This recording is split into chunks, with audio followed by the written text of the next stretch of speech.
Bonsoir tout le monde, bonsoir amis nantais, bonsoir amis parisiens, bienvenue sur ce débrief.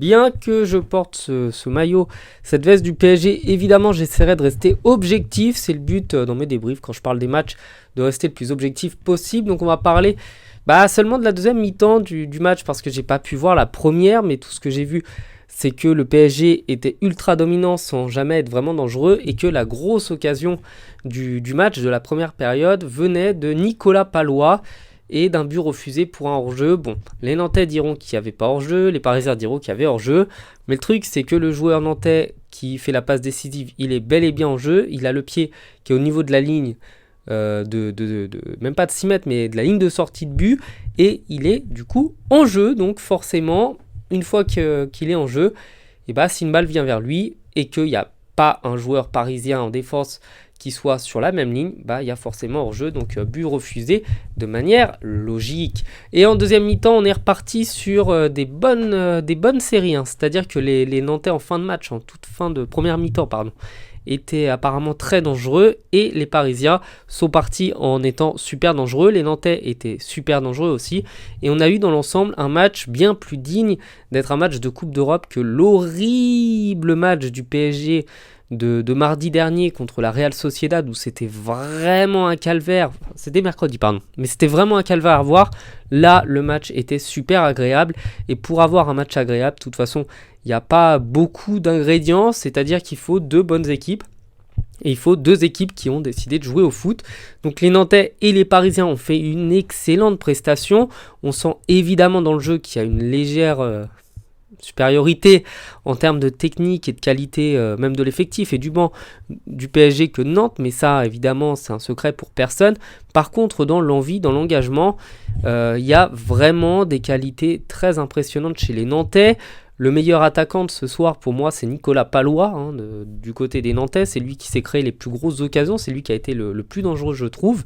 Le meilleur milieu de terrain pour les Nantais, je trouve que ça a été aussi Nicolas Pallois, parce que il est littéralement partout à la récupération, il est dans tous les duels de la tête, il est dans tous les duels de manière générale, et le meilleur défenseur, ça a été Nicolas Pallois, parce que c'est lui qui a détourné tous les ballons, c'est lui qui était vraiment embêtant pour les attaquants parisiens, même si on sait évidemment que les qualités en termes de vitesse de Pallois ne sont pas celles de Dembélé et de Mbappé, je pense que de toute manière personne ne les laisserait au duel l'un contre l'autre, et bien les qualités techniques et les qualités physiques et le bon placement aussi de Pallois font que c'est un joueur complet, c'est vraiment le meilleur joueur nantais de la rencontre. Bref, les Parisiens quant à eux ont fait beaucoup de belles choses. J'ai vu des choses que je n'avais pas vues en Coupe d'Europe justement mercredi dernier, c'est-à-dire que les Parisiens déjà jouent très haut et les Parisiens jouent en 1-2 touches de balle en étant extrêmement haut. C'est quelque chose qu'on n'a pas vu faire et surtout chacune des touches, chacune des passes qu'ils vont faire va être très précise dans cette rencontre. C'est véritablement un match abouti, je trouve, et si les Nantais n'avaient pas été, je pense, aussi bons aussi, parce que les Nantais ont vraiment fait une belle partie, il faut la saluer, les Parisiens n'auraient peut-être pas autant excellé, et la seule déception de cette rencontre, je dirais que c'est c'est de ne pas voir les Nantais avoir marqué au moins un but, parce que ça aurait été la représentation parfaite de leur envie et de leur volonté d'aller de l'avant. Les Parisiens, quant à eux, ils ont été infranchissables grâce notamment à un certain Donnarumma qui d'habitude est très pas mauvais, mais qui prend des buts alors qu'on se dit oui mais il peut rien faire, systématiquement il prend des buts parce qu'il peut rien faire. Et là il aurait dû prendre des buts, il a fait et oh incroyable, il a pas pris de but. Donc c'est bel et bien que certaines fois il pouvait les arrêter parce que l'arrêt qu'il fait à bout portant à je crois 5 mètres, 50, quelque chose comme ça, et il arrive, il faut de la réussite, à détourner la balle avec son pied sur le poteau, mais c'est quand même qu'il fait le bon geste. Et ça c'est un truc qu'on voit pas tout le temps. Donc évidemment, rencontre satisfaisante pour les Parisiens, ils prennent énormément d'avance au championnat, là ils sont à 14 points d'avance sur le deuxième, évidemment que si derrière Monaco ça perd ou ça fait match nul, les Parisiens prendront une avance qui sera irrattrapable, on est vraiment très très loin de tout ce qui est imaginable. Il faudrait un cataclysme du côté des Parisiens pour les voir perdre ce championnat parce qu'ils sont tellement au-dessus de toutes les autres équipes. Il n'y a personne qui a autant de sérénité, de stabilité et surtout un effectif parisien qui est très cohérent. Je trouve que les joueurs à tous les postes. C'est pas des joueurs qui parlent trop, c'est pas des joueurs qui sont trop bling bling, c'est pas des joueurs qui ont un mauvais comportement, une mauvaise attitude. C'est des joueurs qui sont certes pas très bons, à l'image de Kang In Lee qui fait des prestations, qui enchaîne des prestations de piètre qualité, à l'image de Beraldo, qui est très mauvais, qui est très très mauvais. À l'image de des fois Ugarte qui est pas très bon mais ce soir qui a fait un bon match, à l'image de Zaïre Emery qui a été un petit peu en dessous en Coupe d'Europe mais qui a été très bon ce soir.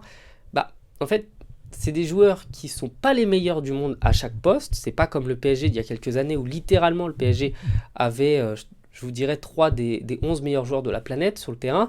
Là, c'est que des joueurs qui sont pas forcément tous hyper bons, mais c'est surtout des joueurs qui jouent en équipe, qui ont compris que le PSG c'était avant tout un collectif, avant d'être le Kylian Saint-Germain comme il le disait, c'est avant tout le Paris Saint-Germain, et c'est vraiment agréable d'avoir cet effectif-là. Évidemment, je vous dis ça ce soir parce qu'on gagne, évidemment que ça m'aurait saoulé si on avait perdu, mais je le dis souvent, je m'en fous de la défaite. La défaite, c'est pas ça qui va m'énerver. Ce qui m'énerve, c'est le manque d'envie. Si le PSG avait gagné 2-0 ce soir sans envie et avec de la réussite, il en faut quand même, j'aurais trouvé ça pas juste. Mais le PSG a fait un beau match, a fait une belle partie. Collectivement, c'était intéressant. Et c'est ça qu'il faut retenir en fait de cette équipe parisienne. Et cette équipe nantaise là qui finit du coup 13e du championnat, donc 13e c'est pas du tout une place agréable, et bah la qualité technique qu'elle a montrée ce soir montre que c'est pas sa place, que c'est pas une place qui leur correspond, que Nantes doit justement s'appuyer sur le type de prestations qu'ils nous ont fait ce soir pour continuer à travailler, pour continuer à jouer contre toutes les équipes comme s'ils jouaient contre le PSG. Mais ça, c'est un problème qu'on retrouve dans toutes les équipes de Ligue 1. Chaque fois qu'ils jouent contre le PSG, ils sortent le match de leur vie, sauf exception. Et contre le reste du championnat, ils sont moins dedans, ils sont moins à fond.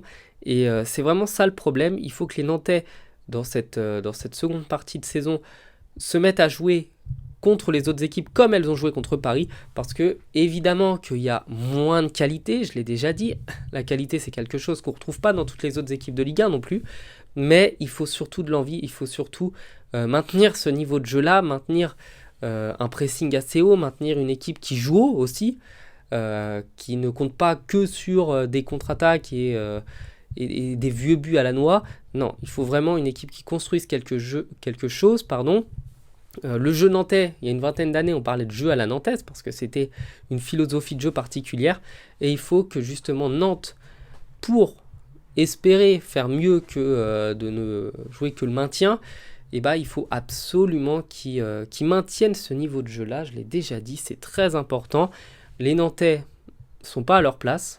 Honnêtement, je pense pas que ce soit leur place avec la difficulté qu'ils ont mise aux Parisiens. Et je conclurai en disant que les Parisiens ont marqué sur un but détourné et sur un penalty. Donc même si dans le jeu, attention, ça a été fort, c'est pas dans le jeu qu'ils ont marqué, c'est sur des petits faits de jeu.